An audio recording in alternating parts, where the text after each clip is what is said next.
নমস্কার দর্শক বন্ধুরা, মধুমিতা রান্নাঘরে আপনাদের আরও একবার স্বাগত জানাই। আমার আজকের রেসিপি হলো চিংড়ি মাছের পটলের দোরমা। এই দোরমা বানানোর জন্য প্রথমে আমি পটলগুলো থেকে দানা বার করে রেখেছি। পটলগুলোতে আমি প্রথমে 1 টিস্পুন মতো নুন আর 1 টিস্পুন মতন হলুদ মাখিয়ে নেব।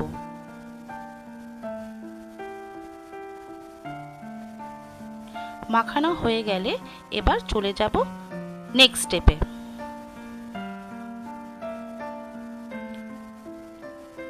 প্রথমে একটা মিক্সিং জারে আমি পটলের দানাগুলো নিয়ে নিলাম। আমি এখানে 200 গ্রাম মতন চিংড়ি মাছ নিয়েছি, সেইগুলো দিয়ে দিলাম।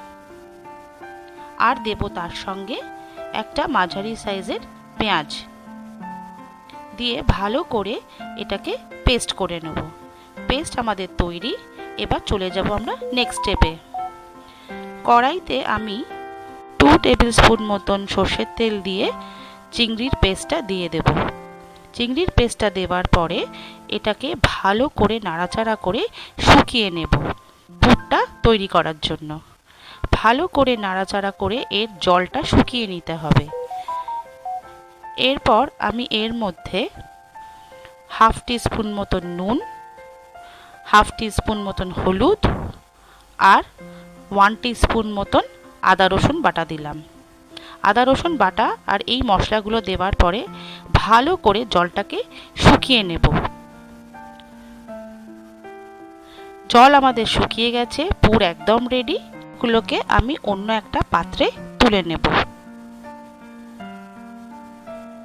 এরপর আমি চলে যাব নেক্সট স্টেপে। এইবার আমি কড়াইতে 3 টেবিল স্পুন মতন সর্ষের তেল দিলাম। তেলটা গরম হলে নুন হলুদ মাখিয়ে রাখার পটলগুলো আমি দিয়ে দেব।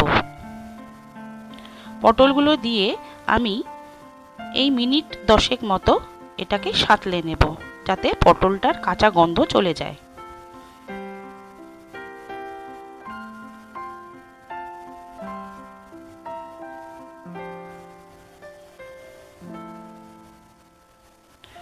পটল ভালো করে সাঁতলে নিয়েছি। এরপর আমি এগুলোকে অন্য একটি পাত্রে তুলে নেব।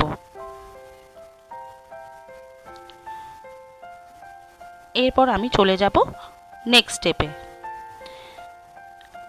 ভেজে নিয়ে এই পটলগুলোতে বানিয়ে রাখা পুরটা আমি হাতের সাহায্যে ভরে দেব।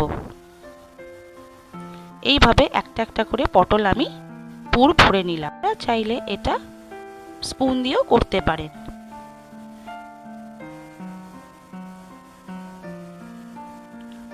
এইভাবে ভেজে নিয়ে পুর ভরলে পুরগুলো রান্না করার সময় পটল থেকে বেরিয়ে যাবে না। ভালো করে এইভাবে ঠেসে পুর ভরে দিলাম।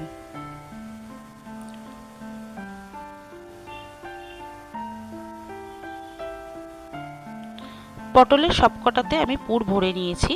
চলে যাব নেক্সট স্টেপে। কড়াইতে আমি 3 টেবিল স্পুন মতন তেল দিয়ে সাদা জিরে, তেজপাতা, শুকনো লঙ্কা আর চিনি ফোড়ন দিয়ে ভালো করে নেড়ে নেব সুন্দর গন্ধ বেরোনো অবধি। এরপর আমি এর মধ্যে একটা বড় সাইজের পেঁয়াজ বেটে রেখেছিলাম, সেটা দিয়ে দিলাম। পেঁয়াজ বাটা দিয়ে ভালো করে পেঁয়াজটাকে লাল করে ভেজে নেব। মিনিট 5 মতন ভেজে নিয়ে পেঁয়াজের রঙটা একটু চেঞ্জ হলে আমি এর মধ্যে স্পুন মতো আদা রসুন বাটা দিয়ে দেব। আদা রসুন বাটা দিয়ে আরও মিনিট 5 মতন আমি এটাকে নেড়ে নেব, যাতে আদা রসুনের একটা কাঁচা গন্ধ থাকে সেটা চলে যায়। এরপর আমি একটা মাঝারি সাইজের টমেটো বেটে রেখেছিলাম, সেটা দিয়ে ভালো করে কষিয়ে নেব।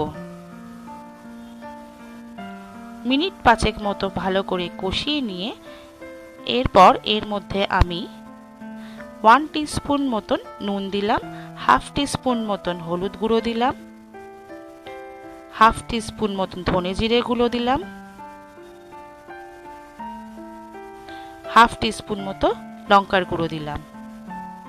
দিয়ে সামান্য জল দিয়ে আমি এই মশলাটাকে কষিয়ে নেব। মিনিট 5 মতন ভালো করে কষাবো, যাতে মশলা থেকে তেলটা ছেড়ে যায়।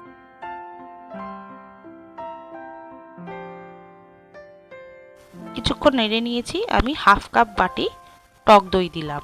টক দই দিয়ে আমি মিনিট 5 নাড়িয়ে নিয়ে এর মধ্যে বাটি ধোয়া জলটা দিয়ে দেব।